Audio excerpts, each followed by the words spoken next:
Une douce lumière matinale inonde le champ, où une mère s'active à cultiver la terre. Près d'elle, à l'ombre d'un grand arbre, son bébé, âgé de moins d'1 an, joue joyeusement. Les oiseaux chantent, le vent caresse doucement les feuilles, tout semble paisible.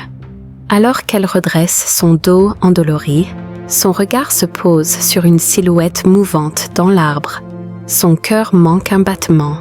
Un serpent glisse lentement le long du tronc. Il descend, doucement, en direction de son enfant. Une vague glaciale de panique envahit la mère. Ses muscles se tendent, son souffle se fait court. Faut-il courir, crier? Son esprit affolé cherche une solution.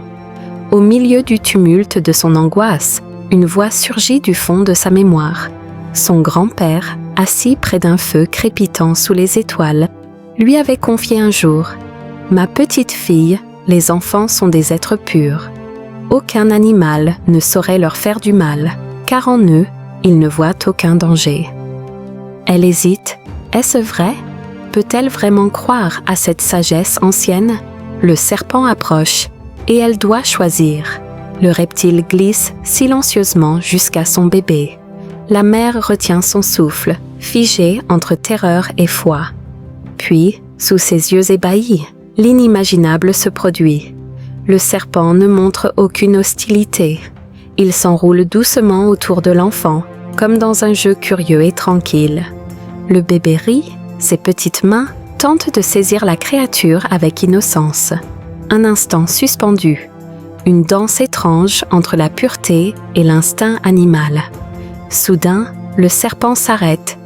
Il lève la tête, fixe la mère d'un regard profond et insondable. Il semble comprendre sa détresse.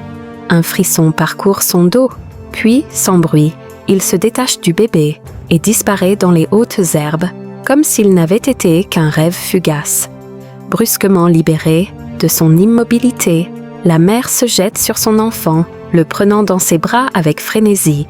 Ses mains tremblantes palpent son petit corps. Rien, aucun mal, juste un sourire radieux illuminant le visage du bébé. Une larme roule sur sa joue. Elle comprend enfin. Son grand-père avait raison. Les enfants sont des âmes pures et dans leurs cœurs innocents, le danger n'existe pas. Elle serre son bébé contre elle, emplie d'une gratitude indicible. Elle vient de vivre un miracle